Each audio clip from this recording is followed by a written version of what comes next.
Praise the Lord. നമ്മുടെ ശുശ്രൂഷ ജീവിതത്തിൻ്റെ വളർച്ച നമ്മുടെ വ്യക്തിപരമായ പ്രാർത്ഥനയുടെ വളർച്ച അനുസരിച്ചിരിക്കും. ഈശോ തന്നെ ശുശ്രൂഷ വർദ്ധിച്ചു, അവൻ്റെ കീർത്തി വളരെ വ്യാപിച്ചു. അവൻ എന്തു ചെയ്തു? അവനാകട്ടെ ഒരു വിജന സ്ഥലത്തേക്ക് പിൻവാങ്ങി പ്രാർത്ഥിച്ചുകൊണ്ടിരുന്നു. നമ്മൾ ശുശ്രൂഷയിൽ വളരെയധികം വളർന്നിട്ടുള്ളവരാണ്. അതനുസരിച്ച് നമ്മുടെ പ്രാർത്ഥനയും വളരണം. പൗലോസ്ലീഹയുടെ ലേഖനങ്ങളിൽ പറയുന്നൊരു കാര്യം കൊരിന്ത്യക്കാർക്ക് എഴുതിയ 1-ാം ലേഖനത്തിൽ 13-ാം അധ്യായത്തിൽ 10-ാമത്തെ വാക്യമാണ്. 1 കൊരിന്ത്യസ് 13:10. എല്ലാവരും ഒന്നെടുത്ത് വായിച്ചാൽ നന്നായിരിക്കും. 1 കൊരിന്ത്യസ് 13-ാം അധ്യായം 10-ാമത്തെ വചനം.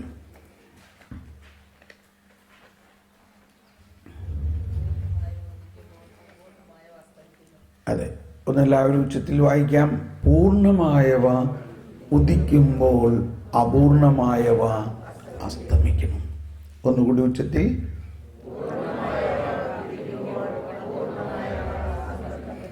ഞാനിങ്ങനെ ഉച്ചത്തിൽ വചനം പറയുമ്പോൾ പ്രയാസമൊന്നുമില്ലല്ലോ. നമ്മൾ ശരിക്കും ഒരു കിൻഡർ ഗാർഡൻ സ്കൂളിലെ മാതിരി ആകണം, ശിശുക്കളെ പോലെ അല്ലേ? ഉച്ചത്തിൽ പറഞ്ഞേ ഒന്നുകൂടി. പൂർണ്ണമായവ ഉദിക്കുമ്പോൾ അപൂർണമായവ അസ്തമിക്കും. ഈ ധ്യാനത്തിൻ്റെ മുഴുവനും അല്ലെങ്കിൽ എല്ലാ ധ്യാനത്തിൻ്റെയും രഹസ്യം ഇതാണ്. ധ്യാനം നമ്മളെല്ലാ വർഷവും കൂടുന്നു. ഓരോ വർഷവും നമ്മളിൽ പൂർണ്ണമായതിലേക്ക് നമ്മൾ നീങ്ങുകയാണ്. അപ്പോൾ നമ്മളിലുള്ള അപൂർണമായവ താനേ പോയിക്കോളും. പൗലോസ്ലീഹ മറ്റൊരു സ്ഥലത്ത് പറയുന്നുണ്ട്, പഴയത് ഉരിഞ്ഞു മാറ്റുന്നതിനെ നിങ്ങൾ ശ്രമിക്കണ്ട, പുതിയത് ധരിക്കുക എന്ന്. അതിനെക്കുറിച്ച് നമ്മൾ വിശദീകരിക്കും പിന്നീട്. അപ്പോൾ നമ്മുടെ രൂപാന്തരീകരണത്തിനും പടിപടിയായി മഹത്വത്തിൽ നിന്ന് മഹത്വത്തിലേക്ക് നമ്മൾ ഉയരണമെങ്കിൽ നമ്മൾ ഒരു തരത്തിലുള്ള പ്രാർത്ഥനയിൽ പിടിച്ച് നിന്നാൽ പോരാ. അമ്മ ത്രേസ്യയുടെ ആഭ്യന്തര കർമ്മങ്ങളിലെല്ലാം പറയുന്നുണ്ട്, ബിഗിനർ പ്രാരംഭക്കാരൻ്റെ പ്രാർത്ഥന ഒന്ന്, കുറച്ച് വളർന്നവൻ്റെ പ്രാർത്ഥന വേറൊന്ന്, കൂടുതൽ വളർന്നവരുടെ പ്രാർത്ഥന മറ്റൊന്ന്. പലപ്പോഴും ശുശ്രൂഷയിലുള്ളവർക്ക് പ്രയാസങ്ങളുണ്ടാകുമ്പോൾ, എൻ്റെ അടുത്ത് ഒരു സഹായത്തിനൊക്കെ വരുമ്പോൾ ഞാൻ ആദ്യം അവരോട് ചോദിക്കും, നിങ്ങൾ എത്ര സമയം വ്യക്തിപരമായി പ്രാർത്ഥിക്കുന്നു? എന്താണ് നിങ്ങളുടെ പ്രാർത്ഥന? അപ്പോൾ ചിലർ പറയും, ഓ ഭയങ്കര തിരക്കാണ്, അതുകൊണ്ട് സമയമില്ല. ചിലർ പറയും, ഞാൻ എഴുന്നേറ്റ വഴി തന്നെ ഒരു 3 കരുണക്കൊന്ത ചെല്ലും. ചിലർ പറയും, എനിക്കൊരു 3 കൊന്ത ചെല്ലിയാലേ ദിവസം ആരംഭിക്കാൻ പറ്റുള്ളൂ. ചിലർ പറയും, ഞാനിങ്ങനെ കുറേ നേരം സ്തുതിച്ച്. അപ്പം ഇങ്ങനെ പലതരത്തിലാണ്. പക്ഷേ ഇതെല്ലാം ഒരു പ്രാരംഭക്കാരുടെ പ്രാർത്ഥനയാണ്. നമ്മൾ കരുണക്കൊന്ത ചെല്ലണം. എന്നാൽ ഇതെല്ലാം വാസ്തവത്തിൽ മധ്യസ്ഥ പ്രാർത്ഥനയാണ്. ലോകം മുഴുവനും വേണ്ടി നമ്മൾ മധ്യസ്ഥം വഹിക്കുകയാണ്. നമ്മുടെ കപ്പ് നിറയാതെ, നമ്മുടെ ഗ്ലാസ് നിറയാതെ നമുക്കിതിൽ നിന്ന് ഒഴുക്കാൻ പറ്റുമോ? ഇതിലൊന്നുമില്ലെങ്കിൽ നമ്മൾ എങ്ങനെ മറ്റുള്ളവർക്ക് കൊടുക്കും? അതുകൊണ്ടാണ് ഈശോ പറഞ്ഞത്, നിങ്ങളിൽ ഉപ്പ് ഉണ്ടാകണം. ഉപ്പുണ്ടെങ്കിൽ ഉപ്പിന് എന്തുണ്ടാകണം?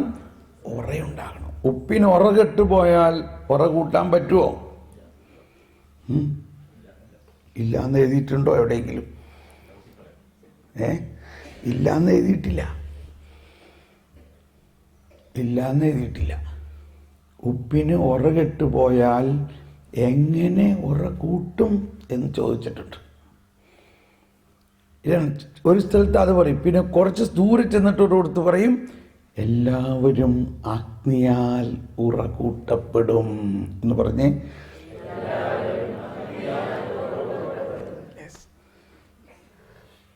അപ്പോൾ വ്യക്തിപരമായ പ്രാർത്ഥന നമ്മുടെ ഉറകൂട്ടുന്നതായിരിക്കണം. സാധാരണ ഒരു ക്രിസ്ത്യാനി, സാധാരണ വലിയ ശുശ്രൂഷയിലൊന്നും പെടാത്ത ഒരാൾ, അങ്ങനെയുള്ള വിളിയില്ലാത്ത ഒരാൾ 1 മണിക്കൂറെങ്കിലും വ്യക്തിപരമായി പ്രാർത്ഥിക്കാല്ലേ അവൻ്റെ അന്നത്തെ ദിവസം ഒരു നോർമലായിട്ട് പോവുള്ളൂ. എന്നാൽ ശുശ്രൂഷയിലുള്ളവർ, ഇത് ഞാൻ പറയുമ്പോൾ ഒരു അധിക പ്രസംഗമെന്ന് വിചാരിക്കരുത്, 3 മണിക്കൂറെങ്കിലും പ്രാർത്ഥിക്കണം. 3 മണിക്കൂർ. നമ്മളൊരു വചനപ്രഘോഷണത്തിന് പോകുമ്പോഴായാലും നമ്മളങ്ങ് ചുമ്മാ പോയിട്ട് വചനം പറയാം. എന്നാൽ ഒരു 3 മണിക്കൂർ പ്രാർത്ഥിച്ചു കൊണ്ടുപോയി വചനം പറയുമ്പോൾ അതിൽ വ്യത്യാസം ഉണ്ടാവോ ഇല്ലയോ? ഉണ്ടാവോ ഇല്ലയോ? അതാണ് ദൈവം ആഗ്രഹിക്കുന്നത്. അപ്പോൾ അതിൽ നമ്മളിപ്പോൾ ഏത് പ്രാർത്ഥനയാണ്, അപ്പോൾ കൊന്ത ചെല്ലാം, കരുണക്കൊന്ത ചെല്ലാം, സ്തുതിക്ക്, ഇതൊക്കെ ചെയ്യാം. പക്ഷെ അതിനു മുൻപ് കുറച്ച് സമയം വ്യക്തിപരമായി പ്രാർത്ഥിച്ച് നമ്മുടെ ആത്മാവ് ശുദ്ധീകരിക്കണം, നമ്മുടെ മനസ്സിനെ ശുദ്ധീകരിക്കണം, ചിന്തകളും ഭാവനകളെയും ശുദ്ധീകരിക്കണം. അപ്പോൾ ഈ ശുദ്ധീകരണം എന്നുള്ള ഒരാശയം ഈശോ തന്നെ ഉപയോഗിച്ചിട്ടുള്ളൊരാശയമാണ്. ഈശോ ശിഷ്യന്മാരുടെ കാല് കഴുകുകയാണ്. കണ്ടോ, അത് ഇസ്രായേലിലെ ഒരു കസ്റ്റമാണ്, ഒരു സംസ്കാരമാണ്. വീട്ടിൽ കയറുന്നതിന് മുമ്പ് കാല് കഴുകുന്നു. നമ്മളും ഇവിടെ അങ്ങനെയൊക്കെ ചെയ്യാറുണ്ടല്ലോ, ഇല്ലേ? ഈശോ തന്നെ ഒരടിമയായി വന്നു വേഷം കെട്ടി കാല് കഴുകുന്നു. അതിന്നും തുറന്നുകൊണ്ടിരിക്കുകയാണ് ഈശോ. നമ്മൾ രാവിലെ എഴുന്നേറ്റ് മുഖം കഴുകുന്നു, പല്ല് തേക്കുന്നു, ടോയ്ലറ്റിൽ പോകുന്നു, എല്ലാം ശുദ്ധീകരണത്തിൻ്റെ ഒരു പ്രോസസ്സാണ്.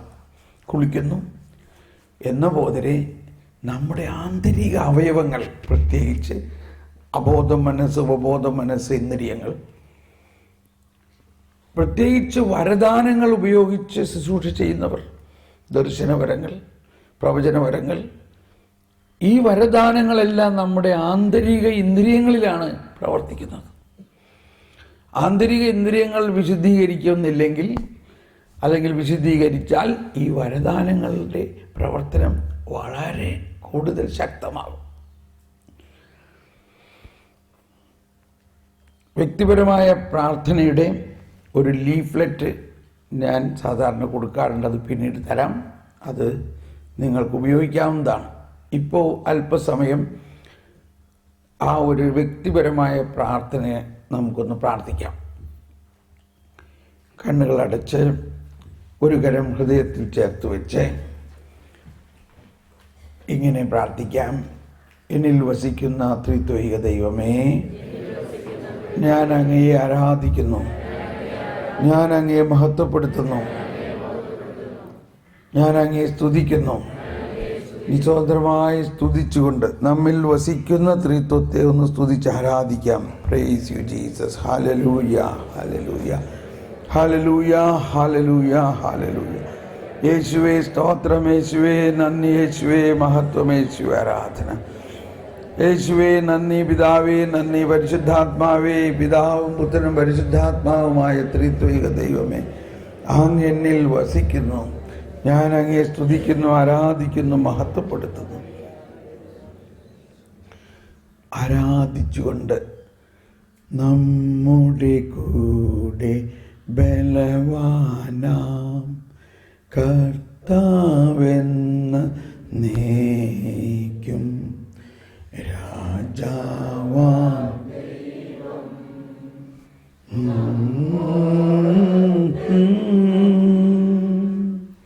യാക്കോബിൻ ദൈവം.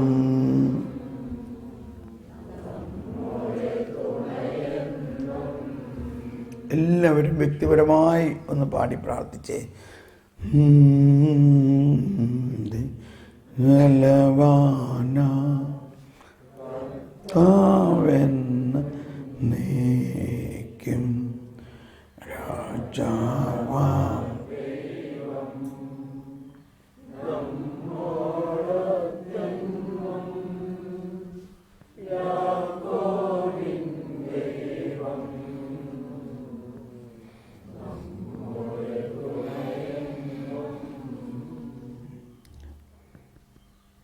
നമ്മുടെ ഹൃദയത്തിൻ്റെ ഉള്ളിൽ പിതാവും പുത്രനും പരിശുദ്ധാത്മാവും നിറഞ്ഞു നിൽക്കുകയാണ്. നമ്മൾ മനസ്സിലാക്കി ദൈവം നമ്മുടെ അവകാശമാണ്, ദൈവം നമ്മുടെ ഓഹരിയാണ്. ദൈവം നമുക്ക് പകുതിയായിട്ടല്ല തരുന്നത്, മുഴുവനായിട്ട് തരുന്നു. ഒരു വെള്ളച്ചാട്ടം പോലെ നമ്മിലേക്ക് ഒഴുകുന്നു എന്ന ബോധ്യത്തിൽ ഒന്ന് സ്തുതിക്കാം. കരം ഹൃദയത്തോട് ചേർത്ത് വെച്ചുകൊണ്ട് നമ്മുടെ ഉള്ളിൽ വസിക്കുന്ന ദൈവത്തെ നമുക്ക് സ്തുതിക്കാം. Hallelujah, hallelujah, hallelujah. ഓ ദൈവമേ, ഓ പിതാവേ, ഞങ്ങൾ അങ്ങേ സ്തുതിക്കുന്നു. ഓ യേശുവേ, ഞാൻ അങ്ങേ സ്തുതിക്കുന്നു. എമ്മാനുവേലാണ്, ഞാൻ നിന്നിലും നീ എന്നിലും വസിക്കുന്നു. പിതാവേ, നമ്മൾ ഒന്നായിരിക്കുന്നത് പോലെ ഇവർ നമ്മളുമായി ഒന്നായിരിക്കുന്നതിന്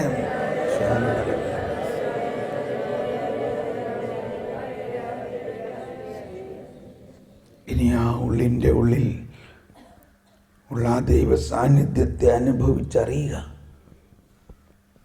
അതൊരു അനുഭവം മാത്രമല്ല, അതൊരു സത്യമാണ്. സത്യം ഇതാണ്: പരിശുദ്ധ ത്രിത്വം നമ്മുടെ ആത്മാവിൽ മുഴുവനായി ലയിച്ചിരിക്കുന്നു എന്നതാണ് സത്യം. പരിശുദ്ധ രാജകീയ ത്രിത്വം സമ്പൂർണ്ണ മനുഷ്യ ചേതനയുമായി ലയിച്ചിരിക്കുന്നു. കാറ്റഗിസത്തിൽ 2565 പറയുന്നുണ്ട് ഇത് പ്രത്യേകിച്ച്. പരിശുദ്ധ രാജകീയ ത്രിത്വം സമ്പൂർണ്ണ മനുഷ്യ ചേതനയുമായി ലയിച്ചിരിക്കുന്നു. ഇനി നമ്മൾ സമർപ്പിക്കാം. നമ്മളെ ത്രിത്വവും നമ്മുടെ മനസ്സും മനസാക്ഷിയുമായിട്ട് അങ്ങ് ഒന്നാകാം. സമർപ്പണമാണ്.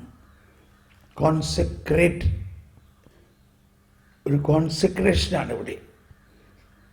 അതാണ് ഈശോ പറഞ്ഞത്, ഞാൻ എന്നെ തന്നെ വിശുദ്ധീകരിക്കുന്നു മറ്റുള്ളവർ വിശുദ്ധീകരിക്കാൻ വേണ്ടി എന്ന് പറഞ്ഞാൽ, ഞാൻ എന്നെ തന്നെ അങ്ങേക്ക് കോൺസെക്രേറ്റ് ചെയ്യുന്നു, അതിലൂടെ ലോകം മുഴുവനും വിശുദ്ധീകരിക്കപ്പെടാൻ.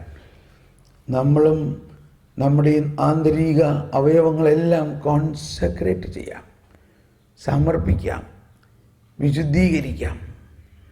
കോൺസെക്രേറ്റഡ് ലൈഫ്, സമർപ്പിത ജീവിതം എന്നത് ഇവിടെ നിന്നാണ് ഉത്ഭവിക്കുന്നത്.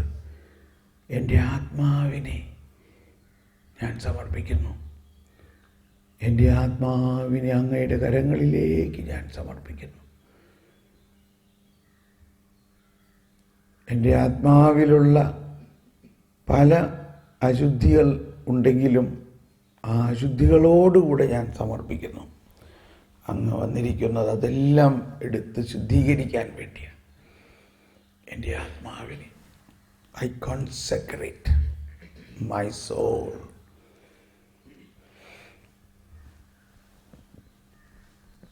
എൻ്റെ മനസാക്ഷിയെ ഞാൻ സമർപ്പിക്കുന്നു.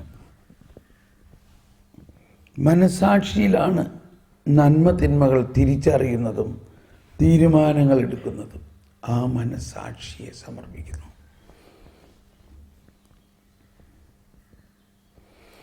ആ മനസാക്ഷിയിൽ തെറ്റായ ബോധ്യങ്ങൾ കടന്നുകൂടും. പിശാച് സർപ്പം ഹവ്വയോട് പറഞ്ഞപ്പോൾ ആദ്യം ഹവ്വ പറഞ്ഞില്ല, അതങ്ങനെ കഴിക്കാൻ പാടില്ല, കർത്താവ് അരുളി ചെയ്തിട്ടുള്ളതാണ്, അത് ചെയ്യരുതെന്ന്.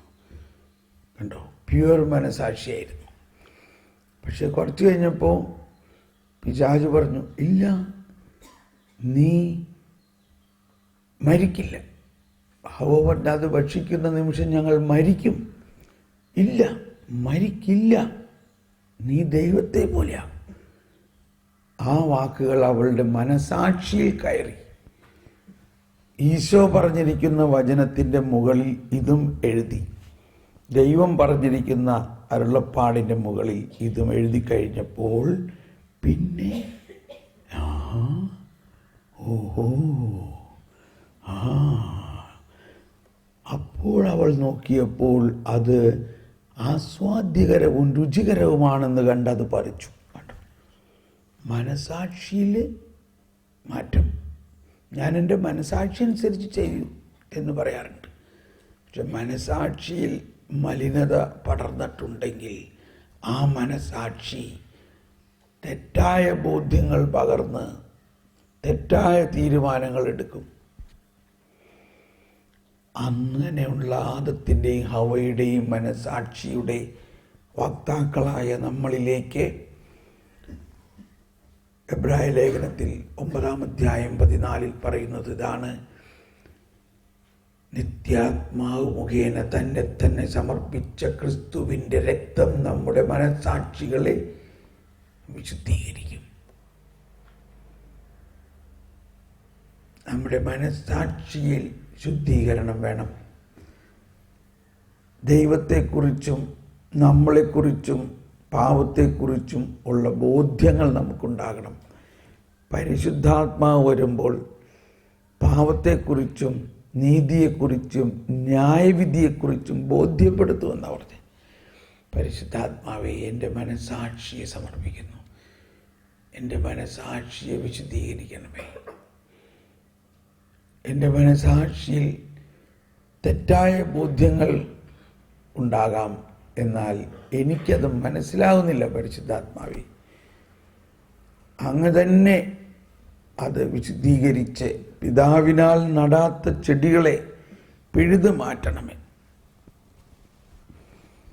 ബാല്യകാലം മുതൽ നമ്മളിൽ രൂഢമൂലമായിട്ടുള്ള റോങ് കൺവിക്ഷൻ, തെറ്റായ ബോധ്യങ്ങൾ. ഉദാഹരണത്തിന്, ഒരു സിസ്റ്റർ 3000-ഓളം സ്കൂളിൽ കുട്ടികൾ പഠിപ്പിക്കുന്ന ഒരു സ്കൂളിലെ ടീച്ചറാണ്. ആ സിസ്റ്റർ ആരോടും ഈശോയെക്കുറിച്ച് പറയില്ല. കുട്ടികൾ തന്നെ വന്ന് ചോദിച്ചാൽ ഇല്ല, അതിപ്പോൾ നിങ്ങൾ അറിയേണ്ട ആവശ്യമൊന്നുമില്ല എന്ന് പറയും. സിസ്റ്റർ എന്തിനാണ് ജീവിതം ഈശോനെ കൊടുത്തത്? ഓ, അതിപ്പോൾ നിങ്ങൾ അറിയണ്ട. അവസാനം സിസ്റ്ററിന് സംശയം, ഇതെന്താ ഞാൻ ഇങ്ങനെ പറയുന്നത്? അപ്പോൾ ഞാൻ എൻ്റെ അടുത്ത് വന്ന് ഇങ്ങനെ ഒരു ധ്യാനത്തിൽ, വലിയൊരു ധ്യാനമായിരുന്നു, ഉദ്യോഗസ്ഥ കൂട്ടായ്മക്കാരുടെ ധ്യാനം. പറഞ്ഞു, ബ്രദറെ ഒന്ന് പ്രാർത്ഥിച്ച് നോക്കി, എന്താ ഞാനിങ്ങനെ പറയണത്? എനിക്ക് ആരോട് ഈശോയെക്കുറിച്ച് പറയാൻ പറ്റുന്നില്ലല്ലോ. ഞാൻ പ്രാർത്ഥിച്ചപ്പോൾ ഒരു ദർശനം പോലെ കണ്ടത്, ഒരു കൊച്ച്, ഒരു സ്കൂളിൽ പോണ കുട്ടി ഫ്രോക്കും ഉടുപ്പും പുസ്തകമൊക്കെ താങ്ങി പിടിച്ചിങ്ങനെ പോകും.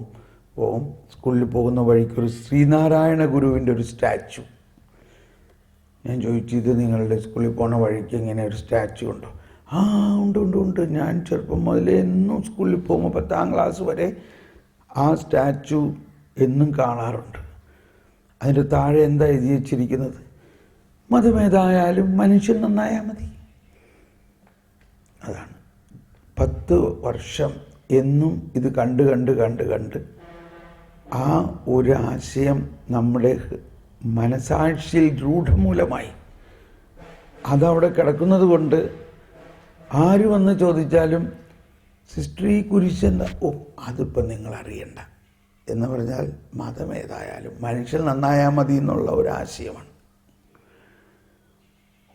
അന്ന് ഒറ്റ നിമിഷം കൊണ്ട് പിതാവിനാൽ നടാത്ത ചെടി പിഴുതു മാറ്റിയപ്പോൾ അന്ന് തന്നെ ആ സിസ്റ്റർ 5000-ഓളം പേര് വരുന്നൊരു സദസ്സിൽ കയറി ഇത് തന്നെ പറഞ്ഞ് സാക്ഷ്യപ്പെടുത്തി. എൻ്റെ മനസാക്ഷിയിൽ ഇങ്ങനെ ഒരു ബോധ്യം കിടന്നത് ഇപ്പോഴാണ് എടുത്ത് മാറ്റിയത്. ഞാൻ ആദ്യമായിട്ടാണ് ഒരു മൈക്ക് പിടിച്ച് ഒരു സ്റ്റേജിൽ യേശുവിനെക്കുറിച്ച് പറയുന്നത്. സ്നേഹമുള്ളവരെ, നമ്മളുടെ ജീവിതത്തിലും വളർച്ചയിൽ ആണെങ്കിലും പല ബോധ്യങ്ങളും നമുക്കറിയില്ല എന്താണ് ശരി എന്താണ് തെറ്റെന്ന്. നമുക്കറിയില്ല. കാരണം നമ്മുടെ മനസ്സാക്ഷി തന്നെ അത് തീരുമാനിക്കാൻ പറ്റില്ല. അതുകൊണ്ടാണ് പരിശുദ്ധാത്മാവാകുന്ന പ്രകാശം ഒരു ടോർച്ച് ലൈറ്റ് പോലെ അങ്ങോട്ടേക്ക് ചെല്ലുമ്പോൾ അവിടെയുള്ള പൊടിപടലങ്ങളെല്ലാം കാണാം.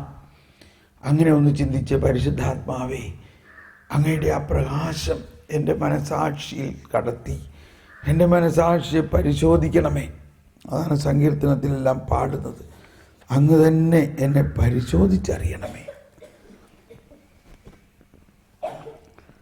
നമ്മുടെ മനസാക്ഷിയെ പരിശുദ്ധാത്മാവിന് വിട്ടുകൊടുക്കുക. പൂർണ്ണമായവ ഉദിക്കുമ്പോൾ അപൂർണമായവ അസ്തമിക്കട്ടെ. നമ്മളിലുള്ള എല്ലാ അപൂർണമായവയെയും എടുത്തു മാറ്റണമേ പരിശുദ്ധാത്മാവേ. തിരുരക്തത്താൽ കഴുകണമേ നിത്യാത്മാവേ എൻ മനസാക്ഷി. തിരുരക്തത്താൽ കഴുകണമേ നിത്യാത്മാവേ എൻ മനസാക്ഷി. പുതിയൊരു ഹൃദയം നൽകണമേ. ദൈവസ്വഭാവം നൽകണമേ.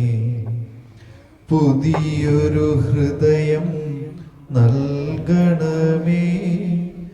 ദൈവസ്വഭാവം നൽകണമേ. ഒരിക്കൽ കൂടി നമ്മുടെ മനസാക്ഷി അങ്ങ് വിട്ടുകൊടുത്തുകൊണ്ട്, പരിശുദ്ധാത്മാവ് എൻ്റെ മനസാക്ഷിയെ ഉരച്ചു നോക്കണേ. ആ ഒരകല്ലുകൊണ്ട് എന്നൊന്ന് സ്തുതിച്ച്, എന്നിട്ടൊന്ന് 2 കരങ്ങൾ ഉയർത്തി ഒന്ന് സ്തുതിച്ചേ. ഹല്ലേലൂയ. പരിശുദ്ധാത്മാവേ, എൻ്റെ മനസാക്ഷിയെ വിശുദ്ധീകരിക്കണമേ. എൻ്റെ മനസാക്ഷിയിലുള്ള തെറ്റായ ബോധ്യങ്ങളെ എൻ്റെ മനസാക്ഷിയിലുള്ള തെറ്റായ ബോധ്യങ്ങളെ പിഴുതു മാറ്റണമേ. പിതാവിനാൽ നടാത്ത ചെടികളെല്ലാം പിഴുതു മാറ്റണമേ. എൻ്റെ ജ്ഞാനത്തിലും എൻ്റെ ബോധ്യത്തിലും എൻ്റെ അറിവിലും പരിമിതികളുണ്ട്, അപൂർണതയുണ്ട്. അപൂർണമായവയെല്ലാം പിഴുതു മാറ്റണമേ. Hallelujah, hallelujah. ജീവജലത്തിൻ അരുവിയായി നിറഞ്ഞു കവിഞ്ഞൊഴുകണമേ. ജീവജലത്തിൻ അരുവിയായി നിറഞ്ഞു കവിഞ്ഞൊഴുകണമേ. സ്നേഹാഗ്നിജ്വാലയായി എന്നാത്മാവിൽ പടരണമേ. സ്നേഹാഗ്നിജ്വാലയായി എന്നിൽ കവിൽ പടരണമേ. പരിശുദ്ധാത്മാവേ, ആത്മാവേ, പരിശുദ്ധാത്മാവേ, എൻ ഹൃദയത്തിൽ വാഴും ആത്മാവേ, നിറയണമേ, എന്നിൽ നിറയണമേ. എല്ലാവരും നിറയണമേ, എന്നിൽ നിറയണമേ. ജീവജലത്തിൻ അരുവിയായി നിറഞ്ഞു കവിഞ്ഞൊഴുകണമേ. നമ്മുടെ ആത്മാവ്, നമ്മുടെ മനസ്സ്, നമ്മുടെ മനസാക്ഷിയിലാണ് ഏറ്റവും കൂടുതൽ വിശുദ്ധീകരണം ആവശ്യമുള്ളത്. വളർച്ചയിലേക്ക് നമ്മൾ നീങ്ങണമെങ്കിൽ നമ്മളിൽ കിടക്കുന്ന തെറ്റായ ബോധ്യങ്ങൾ അല്ലെങ്കിൽ അപൂർണമായ ബോധ്യങ്ങൾ ശിശുവായിരുന്നപ്പോൾ ശിശുവിനെ പോലെ ചിന്തിച്ചു, ശിശുവിനെ പോലെ യുക്തിവിചാരം ചെയ്തു.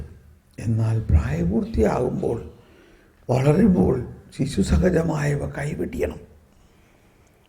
പാമ്പിൻ്റെ പടം പൊഴിയുന്ന പോലെ പുതിയ പടം വന്നു കഴിഞ്ഞപ്പോൾ പതിയത് പോണം. ഇനി നമ്മുടെ മനസ്സിനെ സമർപ്പിക്കാം.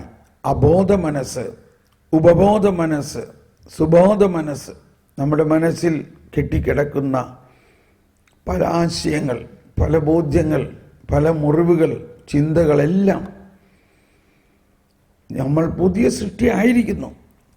നമ്മളുടെ പഴയ സൃഷ്ടിയിലുള്ള ഒന്നും നമ്മളെ ഇനി സ്വാധീനിക്കേണ്ട ആവശ്യമില്ല.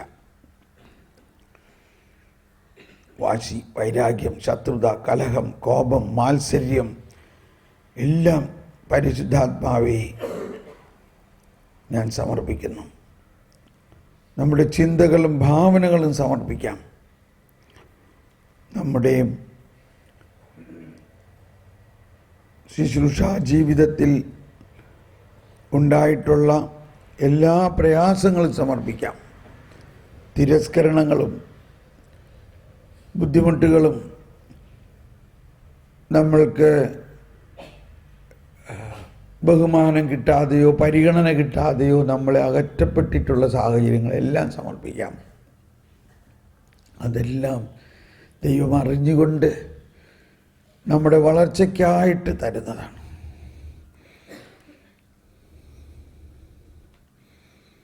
ഇസഹാക്കിൻ്റെ ദൈവം കഴുത്തിന് കത്തിവെച്ച സമയത്തെ ഇടപെടുള്ളൂ എന്ന പോലെ നമ്മുടെ ജീവിതത്തിൽ ഒരു കൃത്യസമയത്ത് ദൈവം ഇടപെടും. ഇവയെല്ലാം വിശുദ്ധീകരിക്കാൻ വേണ്ടി നമുക്കൊന്ന് പ്രാർത്ഥിക്കാം. വിശുദ്ധീകരിച്ചിടണേ ദൈവമേ, വിശുദ്ധീകരിച്ചിടണേ. എൻ ദേഹവും ആത്മാവും മാനസവും പൂർണ്ണമായി പവിത്രീകരിച്ചിടണേ. വിശുദ്ധീകരിച്ചിടണേ ദൈവമേ, വിശുദ്ധീകരിച്ചിടണേ. എൻ ദേഹവും ആത്മാവും മാനസവും പൂർണ്ണമായി പവിത്രീകരിച്ചിടണേ. ആസക്തികളാൽ കലുഷിതമാമൻ പഴയ മനുഷ്യനെ ദൂരെയെറിയും. ആസക്തികളാൽ കലുഷിതമാമൻ പഴയ മനുഷ്യനെ ദൂരെയെറിയും. ദൈവത്തിൻ സാദൃശ്യത്തിൽ സൃഷ്ടിക്കപ്പെട്ട പുതിയൊരു മനുഷ്യനായി ജനിപ്പിക്കൂ. വിശുദ്ധീകരിച്ചിടണേ ദൈവമേ, വിശുദ്ധീകരിച്ചിടണേ. എൻ ദേഹവും ആത്മാവും മാനസവും പൂർണ്ണമായി പവിത്രീകരിച്ചിടണേ. സ്വതന്ത്രമായി സ്തുതിച്ചുകൊണ്ട് ഉള്ളിൻ്റെ ഉള്ളിൽ നമ്മളറിയാതെ കടന്നുകൂടിയിരിക്കുന്ന എല്ലാ തെറ്റായ ബോധ്യങ്ങളും പരിശുദ്ധാത്മാവും വിശുദ്ധീകരിക്കാൻ വേണ്ടി സമർപ്പിച്ചുകൊണ്ട് ശുദ്ധീകരിക്കണേ എന്ന് പ്രാർത്ഥിച്ചുകൊണ്ടൊന്ന് സ്തുതിക്കാം. പരിശുദ്ധാത്മാവേ, എൻ്റെ അബോധ മനസ്സിനെ, എൻ്റെ ഉപബോധ മനസ്സിനെ, എൻ്റെ ചിന്തകളെ, എൻ്റെ ഭാവനകളെ, എൻ്റെ ആന്തരിക ഇന്ദ്രിയങ്ങളെ, ഞാൻ കണ്ടിട്ടുള്ളതും കേട്ടിട്ടുള്ളതുമായ എല്ലാം, ഞാൻ കേട്ടിട്ടുള്ളതെല്ലാം വിശുദ്ധീകരിക്കണമേ. അതിൽ ദൈവപിതാവിനാൽ നടാത്തതെല്ലാം പിഴുതു മാറ്റണമേ. എൻ്റെ അബോധ മനസ്സിലെ ശുദ്ധീകരിക്കണമേ. പുതിയ ക്ലാസ്സുകൾ കേൾക്കാൻ, പുതിയ ക്ലാസ് കേൾക്കുമ്പോൾ അത് സ്വീകരിക്കാൻ ദൈവമേ ചക്കമാതിരി എൻ്റെ ഹൃദയം നൽകണമേ. നല്ല നിലമാക്കണമേ. എൻ്റെ ഹൃദയം നല്ല നിലമാക്കണമേ. Hallelujah, hallelujah. എല്ലാവരും ഒന്ന് ശബ്ദം ഉയർത്തി സ്തുതിച്ചുകൊണ്ട്, ഭാഷാവരത്തിൽ സ്തുതിച്ചുകൊണ്ട്, ഉള്ളിൽ നിന്നും, ഹൃദയത്തിൻ്റെ ഉള്ളറയിൽ നിന്നും ഉയരട്ടെ. നമ്മുടെ ഹൃദയത്തിലെല്ലാം വിശുദ്ധീകരണം നടക്കട്ടെ, നവീകരണം നടക്കട്ടെ. പൂർണ്ണമായവ വരുമ്പോൾ അപൂർണമായവ അസ്തമിക്കുന്നതിനായിട്ട് നമ്മൾ ഒരുങ്ങാം. നമ്മളിലുള്ള തെറ്റായ ബോധ്യങ്ങൾ എന്തെങ്കിലും ഉണ്ടോ എന്ന് നമുക്കറിയില്ല. അതിനെ കർത്താവ് തന്നെ എടുത്ത് മാറ്റും. Praise the Lord. നമ്മളിപ്പോൾ പ്രഭാത ഭക്ഷണത്തിനായി പോകുമ്പോൾ ഈ വിശുദ്ധീകരണത്തിൻ്റെ തരംഗം നമ്മുടെ ഹൃദയത്തിലുണ്ടായിരിക്കട്ടെ. നമ്മുടെ പരിശുദ്ധാത്മാവ് നമ്മളിൽ വസിച്ചുകൊണ്ട് ഈ വിശുദ്ധീകരണം തുടർന്നുകൊണ്ടിരിക്കും. നമ്മൾ ഭക്ഷണത്തിനായിട്ട് പോകുന്നു.